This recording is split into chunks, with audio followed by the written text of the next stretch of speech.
Assalamualaikum warahmatullahi wabarakatuh. Kami dari kelompok 6 yang terdiri dari saya sendiri, Nur Anisatul Latifah, dan Mbak Nur Lailatul Munawwarah. Di sini kita akan membahas tentang sejarah turunnya Al-Quran. Langsung saja, yaitu poin pertama, tujuan kehadiran Al-Quran. Al-Quran diturunkan pada masyarakat Arab saat itu adalah untuk meluruskan patologi sosial masyarakat Arab dan sebagai kitab petunjuk bagi seluruh umat manusia. Al-Quran adalah suatu ajaran yang berkepentingan terutama untuk menghasilkan sikap moral yang benar bagi tindakan manusia. Tindakan yang benar, apakah itu tindakan politik, keagamaan, ataupun sosial, dipandang Al-Quran sebagai ibadah atau pengabdian terhadap Allah. Karena itu, Al-Quran mengutamakan semua penekanan moral dan faktor-faktor psikologis yang melahirkan kerangka berpikir yang benar bagi tindakan. Hal ini sesuai dengan tujuan utama Al-Quran, yakni menegakkan sebuah tata aturan masyarakat yang adil, berdasarkan etika dan dapat bertahan di muka bumi ini. Poin B, latar historis turunnya Al-Quran. Bermula dari sebuah kawasan yang bernama Jazirah Arabia pada abad ke-15 yang lalu, manusia Nabi Muhammad SAW lahir sebagai pengemban risalah dari Allah Subhanahu wa Ta'ala. Jazirah Arabia terletak di Asia Barat Daya. Daerahnya terbentang luas dalam bentuk padang pasir dengan daerah perbatasan di sebelah utara adalah negeri Syam. Sebelah timur dibatasi oleh Teluk Persia dan di sebelah selatan dibatasi oleh dua lautan, yaitu Lautan Hindia dan Laut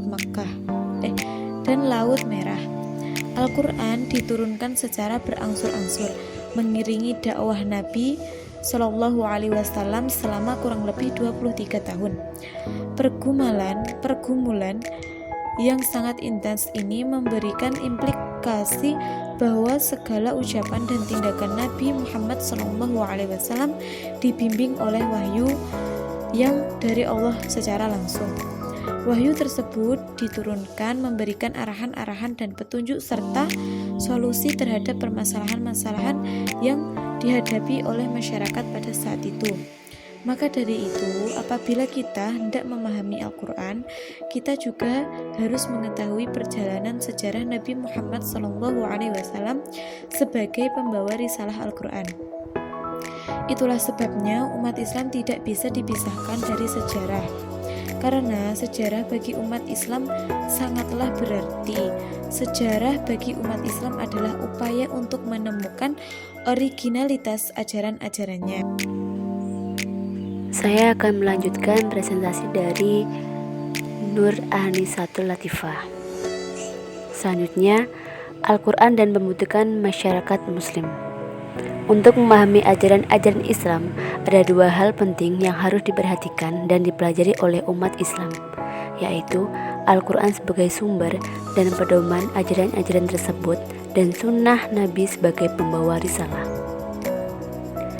Pentingnya mempelajari sejarah Islam awal adalah untuk memahami Al-Quran dari pemulaan turunnya untuk mengetahui konteks yang melatari turunnya Al-Quran tersebut.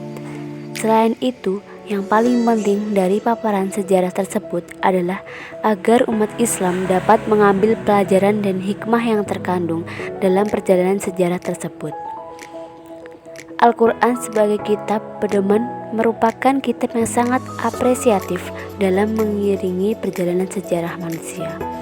Hal tersebut tercermin dalam perbedaan teks Al-Quran dari segi isi, gaya bahasa yang dipergunakan antara periode Mekah dan periode Madinah. Periode Mekah pertama merupakan pembangunan masyarakat baru sebagai reaksi atas masyarakat lama. Pada periode ini, teks Al-Quran lebih dipusatkan pada pembentukan dasar-dasar yang membangun kesadaran terhadap sesuatu yang sesuai dengan realitas baru yang ingin dibentuk oleh teks. Perubahan dan pembenahan masyarakat sedikit demi sedikit dilaksanakan. Dalam bidang ekonomi, Makkah sebagai daerah perdagangan yang ramai. Namun di kota ini pun dijumpai eksploitasi terhadap kaum yang lemah atau budak-budak dan kuli. Para bangsawan Makkah hanya mengkonsentrasikan dirinya dalam upaya untuk menghasilkan keuntungan yang sebesar-besarnya tanpa memperdulikan orang lain. Karena kesenangan mereka, menumpuk harta menyebabkan mereka tidak peka terhadap masalah sosial di sekelilingnya seperti kemiskinan dan kelaparan. Sekian presentasi dari kelompok kami, kurang lebihnya kami mohon maaf sebesar-besarnya. Wassalamualaikum warahmatullahi wabarakatuh.